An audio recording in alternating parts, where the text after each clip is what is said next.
true to me that one of Satan's most used strategies to stomp out evangelism is silence and separation. Silence and separation.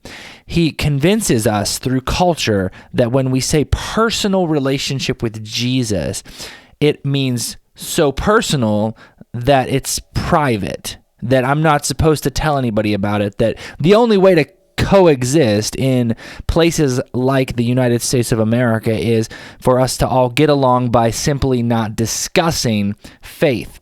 It's a pull towards, it's just mine. It's my faith, my what I believe, and how dare I ever impose what I believe on anybody else? It's this lie that Satan tells us through culture to just be silent, and then he separates us, creates these lines between different worldviews, different ways of thinking, different faiths, different religious mindsets.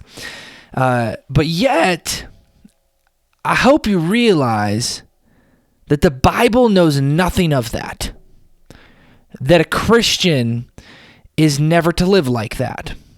Well, certainly there is a time and a place, and there is tact, and there is wisdom, and there is, there are times when we need to be just wise about how we approach sharing our faith with others and displaying that.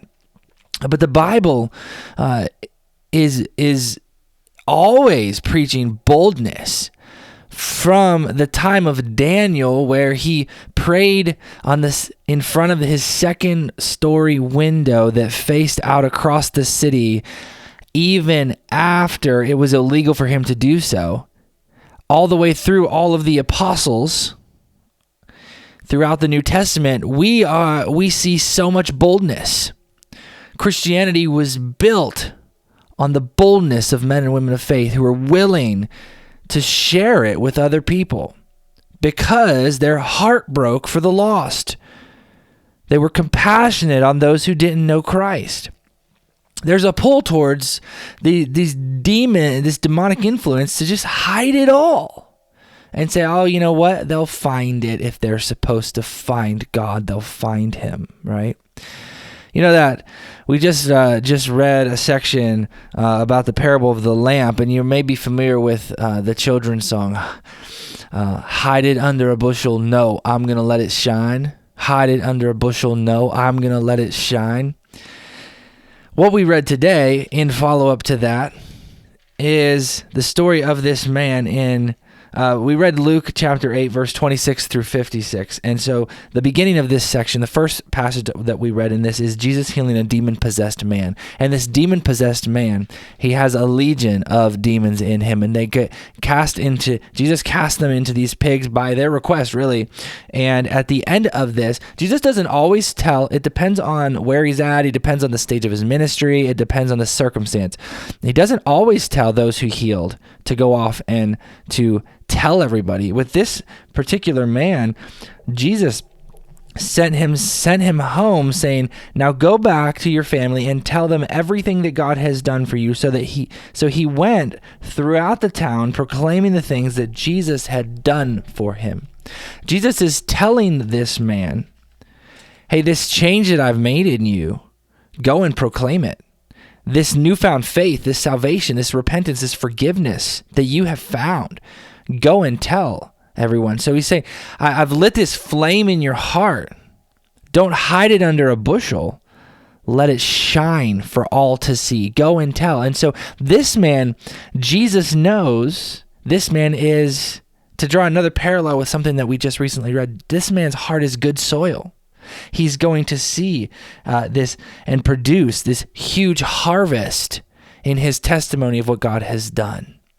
So we are to be a people who go out into the world and tell our testimonies. We share the stories of what God has done and is doing in and through our lives so that others can come to Christ, so that we can harvest produce a huge harvest of righteousness in seeing others come to Christ. And so it's a beautiful passage. It's a beautiful thing to remember. Don't ever let anybody tell you that you have to be silent. Don't ever let anybody tell you that your faith is supposed to just be kind of kept at home in your devotional time, or you're only supposed to worship the Lord or sing to the Lord in the privacy of your vehicle. These are lies straight from the pit of hell that are designed to silence and separate Christians from those who are lost. And we're called to be in the world, and to be in the world but not of the world, proclaiming Jesus to those who need him so that the lost can be found, as we are part of that mission. And so today I learned this about Jesus, and on this day I will this. How do you fill in those blanks today? Happy Monday. Bye. Every word sent down from heaven as the power of Christ